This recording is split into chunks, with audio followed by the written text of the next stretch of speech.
Dear students, I hope that you all are safe at your home and enthusiastic towards your studies. Today, we will study chapter Fiber to Fabric of class 7. Dear students, let's see what we have learned earlier.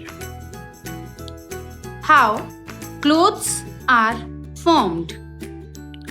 What are the sources of fibers? How fibers are used to make threads and what this process is called. So students, now let's see what we are going to study in this lesson. Wool and wool yielding animals, silk and silk yielding animal, types of fibers. So children, let's start the chapter. Let's see from where we get wool. Some wool yielding animals are sheep, goat, yak, llama, camel, and alpaca. So students, now we will study that how sheep are reared. We rear sheep to get wool. Their hair or fleece is cut and processed into wool. To get better quality of wool, the sheep are specially chosen. The process of selecting parent sheep for obtaining special characteristics is called selective breeding. Rearing of sheep. Children, now we will understand about rearing of sheep. Sheep are reared in many parts of India for getting wool, like in Jammu Kashmir, Himachal Pradesh, Uttarakhand, Arunachal Pradesh, and some hilly areas of Sikkim. Now children, we are going to discuss about the food of sheep. As we know, sheep are herbivorous and prefer to eat grass and leaves.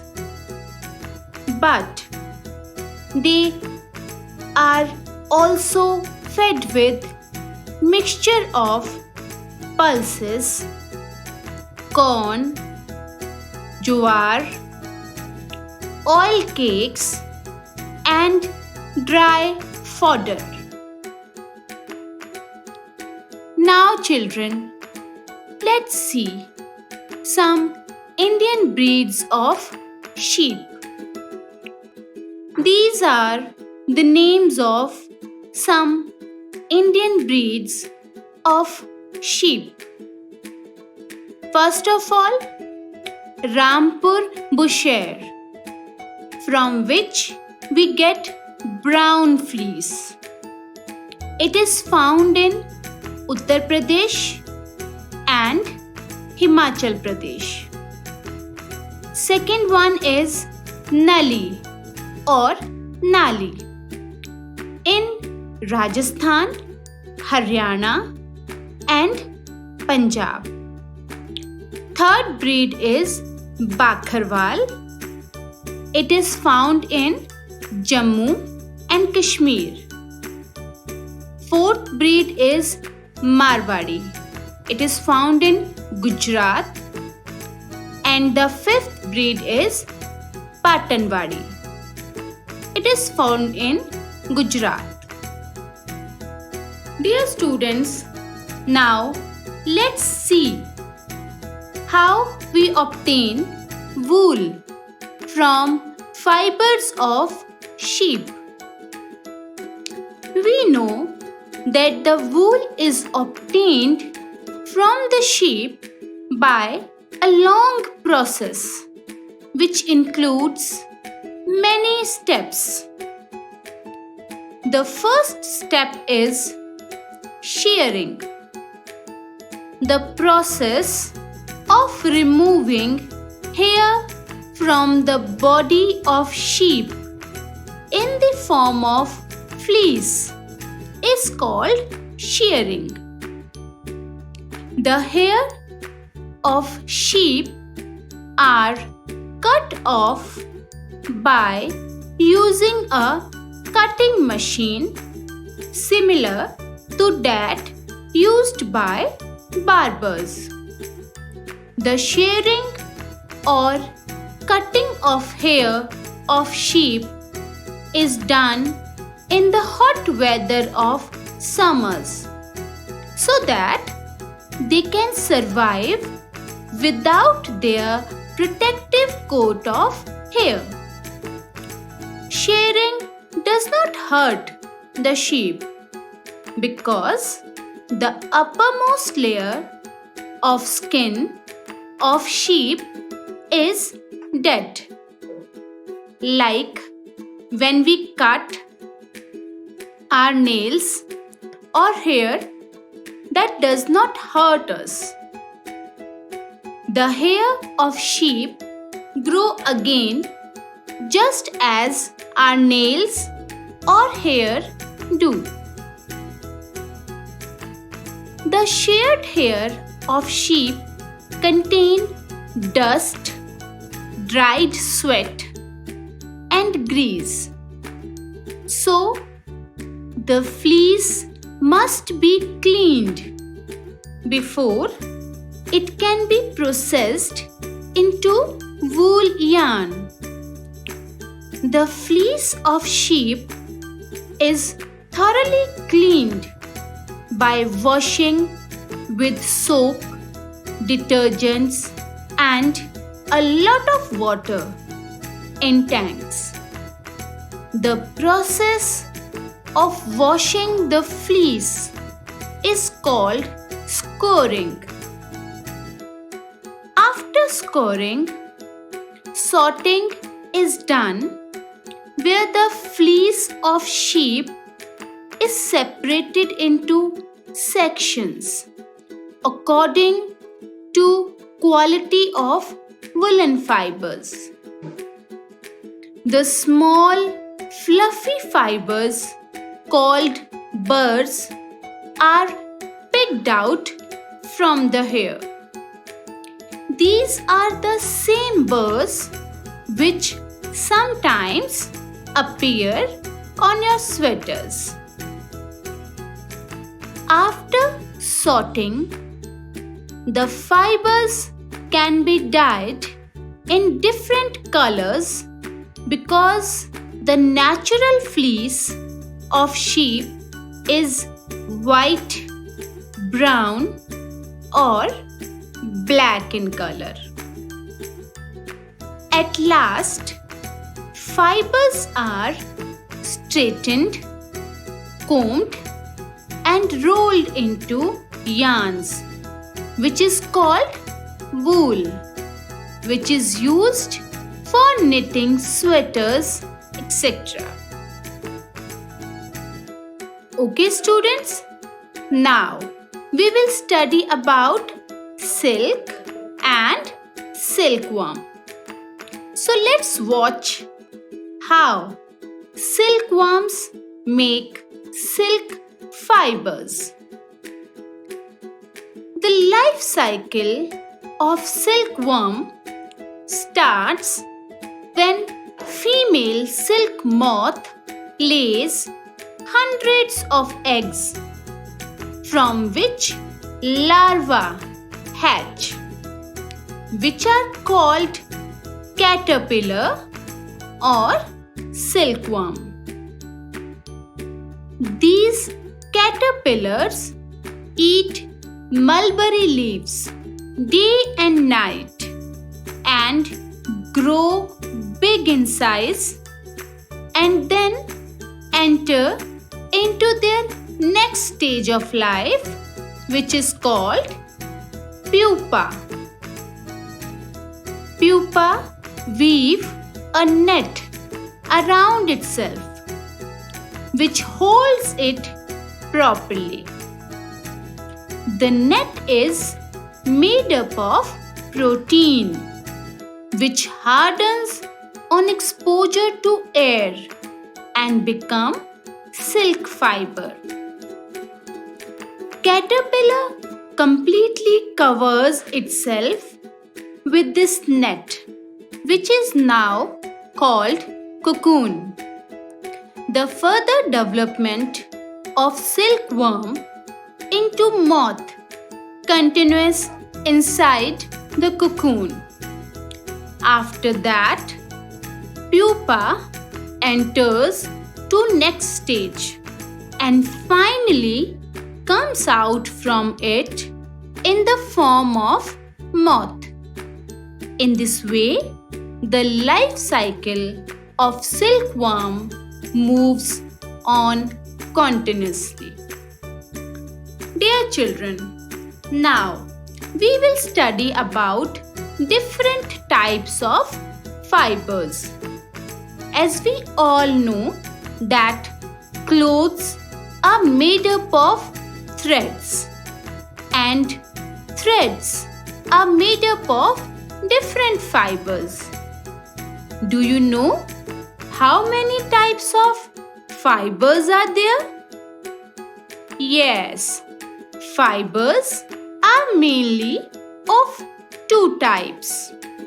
First, natural fibers and second, synthetic fibers. But how can we differentiate between natural and synthetic fibers? For this, let's do an activity so that we are able to recognize natural and synthetic fibers. For this, we take two types of clothes made up of different types of fibers. The first cloth is made up of natural fiber like wool, silk or cotton. And second cloth is made up of synthetic fiber like nylon, rayon or polyester. Now we pull thin strands of threads from these clothes and burn them. At the time of burning, we smell the odor coming from the cloth. When we burn first fiber like wool, it starts burning easily. But we take it away from flame, it stops burning. Its smell is like of burning hair. After burning, the residue is a black ash-like substance. Now, let's burn another fiber from synthetic cloth. It is nylon. As we start burning, it shrinks from heat and melts and continue to burn. It smells like burning plastic. The residue is a hard cream or black colored bead which is hard and cannot be crushed. In this way, From this activity, we are able to understand that those fibers which smell like burning of hair on burning and residue is like ash-like substance are natural fibers, whereas those fibers which smells like burning of plastic on burning and residue is a hard black substance are synthetic fibers. This is because, as you all know, that plastic is a synthetic material. In this way, we can differentiate between natural and synthetic fibers. Now let's understand about some natural and synthetic fibers. Some examples of natural fibers are wool, silk, jute and cotton. Whereas some examples of synthetic fibers are nylon, rayon and polyester. Now let's see how silk fiber is obtained from cocoon. To obtain silk, silkworms are reared. The rearing of silkworms is called sericulture. The pile of cocoons are used for obtaining silk fiber. China has the largest silk production in the world. So students, now let's revise the chapter. Silk and wool are animal fibers. To obtain wool from sheep, main steps are shearing, scouring, sorting, dyeing and spinning. Silk fiber is made up of protein. The process of taking out silk fibers from the cocoon for use as silk is called reeling. Dear students, let's try to solve some questions. Question number 1. From where we obtain silk? Question number 2. Give one source of wool. Question number 3. Name the main states in India where wool yielding animals are reared. Question number 4. Give one example each of natural and synthetic fibers. So dear students, here our chapter completes. I hope you all have understood the chapter very well. So keep studying and be safe at your home. Thank you.